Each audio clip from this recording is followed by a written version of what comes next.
it, sister. You were super, super close. Right in the kisser. Show that knight who's boss.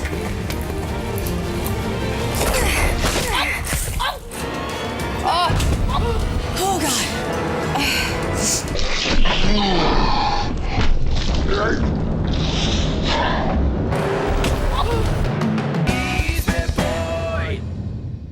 Bit Squad, welcome back to the channel. Today we're going to be talking about events in the world playing out and how that's affecting Bitcoin, both the price and the popularity. We're also going to be taking a look at North Korea using hacked funds to buy stuff they shouldn't. Big surprise there. And we're going to be looking at a few other stories as well. Make sure you're a subscriber to our channel. You'll have the opportunity to win $1,000 in crypto and prizes if you are a subscriber and you like and comment on this video and all of our videos over the summer.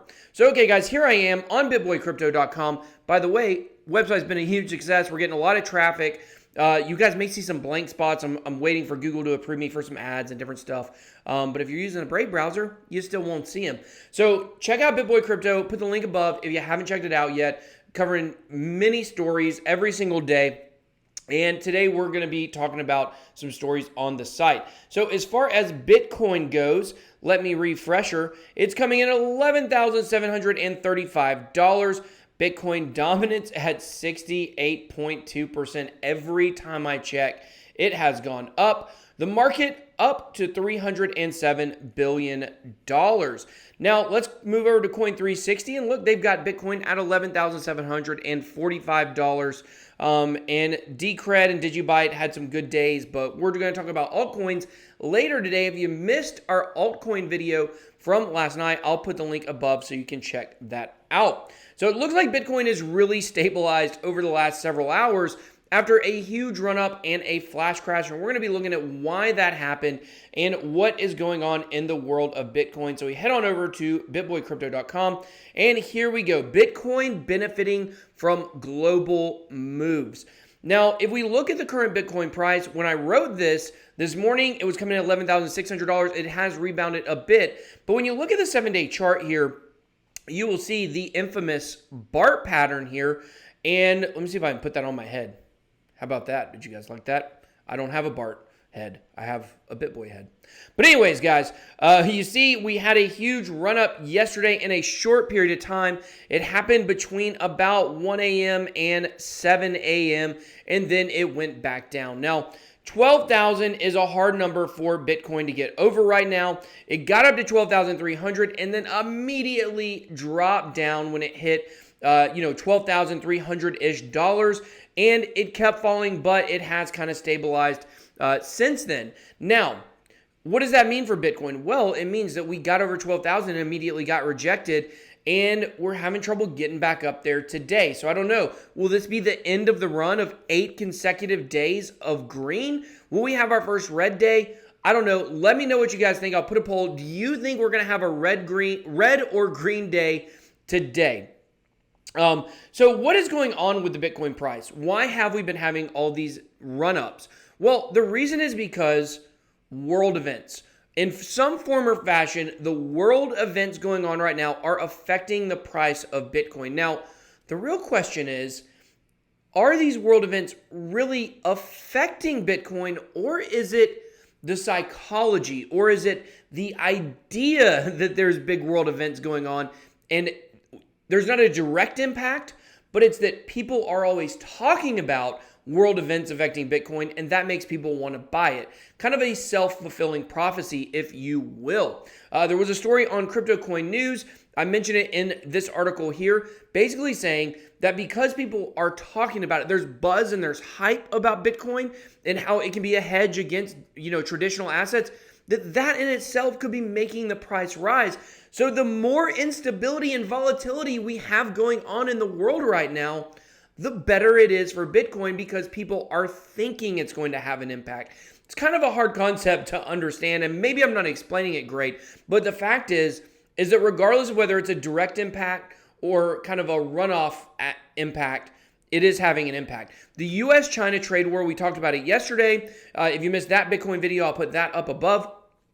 The U.S.-China trade war is real, and it's only going to get worse. That is not getting better anytime soon. And in my opinion, this is great for Bitcoin, not necessarily great for the Chinese yuan, not necessarily great for the US dollar, but it is great for Bitcoin. Also, stocks have been plunging. As we've seen stocks go down, we saw the Dow Jones have almost a 3% loss yesterday, the biggest loss of the entire year for the Dow Jones. NASDAQ also down 3.5%, while Bitcoin was up about 3.2%, when those numbers were coming in. And because of all of these things, could we see Bitcoin make that run above 12,000? If it does, if we can get above 12,000 and we can hold, then chances are we will be getting back to the yearly high of 13,200 in no short order. If we can't get above the 12, then, we might get rejected down lower. Another thing that's going on right now is in Venezuela.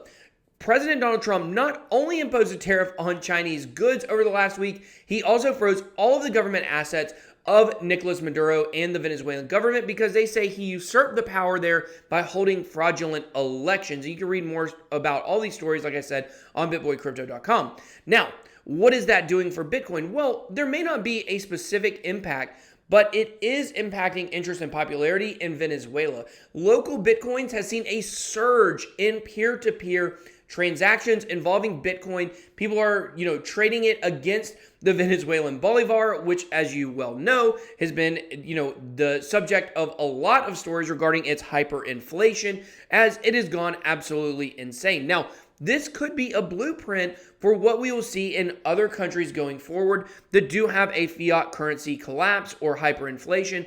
The people are flocking to Bitcoin, and that is so important, guys, because that shows that this isn't all talk. This isn't something that we're just imagining that there's this alternate universe where people use Bitcoin. When fiat currency collapses, people are going to go to Bitcoin, and we're seeing it right now. That's absolutely huge for the future of cryptocurrency.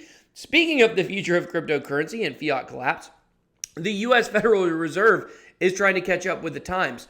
They are basically going to be rolling out their own 24/7 payment processing, and settlement system. Now, do you think it's a coincidence?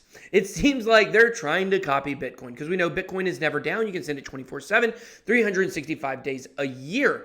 Now, the U.S. government is going to pour millions of dollars into creating a system that already exists with Bitcoin. So can we stop them from spending our tax dollars where they are taxing our crypto with outdated digital asset policies to fund the same thing that they're taxing, which is basically cryptocurrency, a 24/7 never down system? And it's very interesting. I was driving home the other day. I went and played a little WSOP action, World Series of Poker in Cherokee, North Carolina. And when I was coming home, I was driving through a small town and I saw a small bank that was open on a Sunday. The drive-through was open, not just the ATM. And that's really, to me, kind of a microcosm for the world right now. We're moving to this place where everything's going to be 24/7, 365. Banks are going to have to stay open because we're so connected in the world that you need that 24/7 access. The only thing that will remain closed on Sundays is going to be Chick-fil-A, which that's Jesus chicken. Please don't mess with it. So we'll just have to see what happens here. I don't think it's a coincidence that this is rolling out, the announcement, the same month, within the same 30-day period that Libra coin, Facebook was at Capitol Hill. There was a blockchain education week in Washington, D.C. Also, we had Donald Trump tweeting about Bitcoin and cryptocurrency. And now all of a sudden we've got this press release from the Fed saying they're going to be doing something similar to what Bitcoin has already done. Maybe they can just embrace it. There was a lot of reaction. I like Pomp's tweet here. You got to love Pomp. I absolutely love that guy. Bitcoin is already available. Right, guys? Come on. Okay, guys. We got North Korea using crypto funds for WMDs, and this is not great. This is not a great story. I wrote in this story about how recently I was at my mom's house about 6 months ago. I think I've told this story on the channel before. And my mom was talking to me about cryptocurrency. She said, the only thing about it is I just wish that it wasn't used to fund terrorism, human trafficking, and drugs. And of course, I had to set her straight. I had to tell her the fact is that people are always going to use money to buy illegal things. If they're not, then that means we're living in a 24/7 Big Brother society, which some may argue we're heading to where you can't do anything illegal because immediately you would be put in jail, which is kind of a scary thought. The thing about cryptocurrency is it's privacy for all. Yes, Bitcoin transactions are traceable, but that can be changed with protocols in the future and with upgrades to the network. But when it says privacy for all and decentralization, that means privacy for all, even bad actors such as North Korea. And I explained all that to my mom, and I said, well, what do you think? Do you think that more people have used cash for illicit activities or Bitcoin? And the answer is obvious. There's probably more cash spent in 1 year on illicit activities than the entire 10-year history of Bitcoin. So basically, the North Korean Lazarus Group is a cybercrime organization affiliated with the North Korean state that has actually been responsible for a lot of crypto exchange hacks, specifically some in Asia. Now, the latest hack that they did was a phishing attempt where they got a lot of Upbit, which is a South Korean exchange, the country they target the most, unsurprisingly, a phishing attack trying to get their Upbit's users' information, and they stole a bunch of funds that way. So it's been reported by the FBI that North Korea is using these funds to fund their WMD and ballistic missiles program. Now, obviously that sucks. I just got done talking about how cash is used for more illicit activities, but we got a huge story here where basically crypto is being used to fund North Korea's nuclear program, and that is terrible. That's not good publicity for Bitcoin, especially when you have people who believe that obviously cryptocurrency is only used for things like this. They don't realize it's actually a very small percentage of all transactions. So definitely not a great story. We'll have to keep, see what happens with this. But the UN Security Council does know about this, and they're taking, actions to sanction North Korea. Unfortunately, North Korea is using said cryptocurrency to skirt around the sanctions. So just a quick story here about Bitcoin getting ready to reach its billionth dollar in transaction fees. Miners have now collected, or will in the fall, probably in a couple months, will be able to have received $1 billion in transaction fees.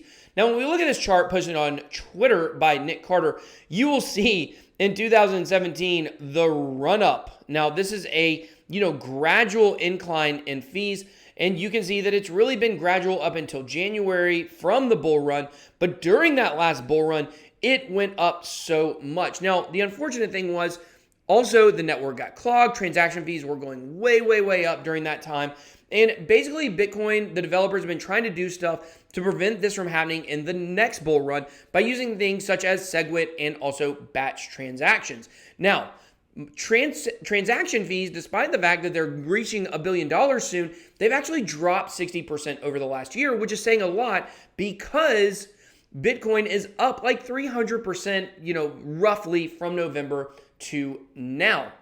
So that means that there's a possibility that when we go on the next parabolic bull run, that maybe the Bitcoin network is not going to get overworked, that these types of things such as SegWit and batch transactions are going to be able to prevent the same kind of run up in transaction fee prices for individual transactions from going way up. I know that's certainly what I want to see.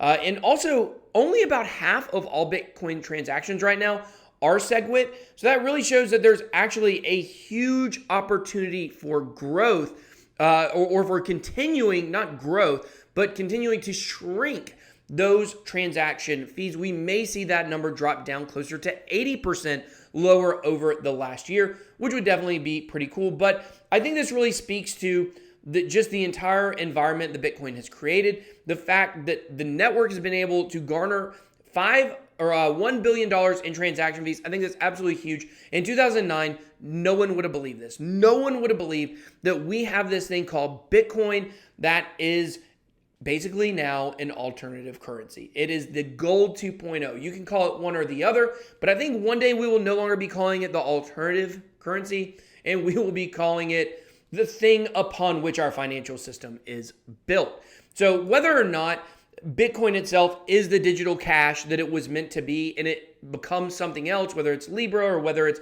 Bitcoin Cash or whatever it might be, the fact is the goal that Satoshi Nakamoto set out with Bitcoin is going to be achieved. I think we all understand that. Now, just wish we knew who the guy was, right? I would love to interview him. So Satoshi, if you're watching, come on to the channel. So thank you guys so much for watching this video. I thought this was a very interesting news day. You guys wait for later today. I'm going to have an interview with Lolly CEO Alex Edelman. And then later tonight, we will have our altcoin video. So guys, thank you so much for watching. BitBoy out.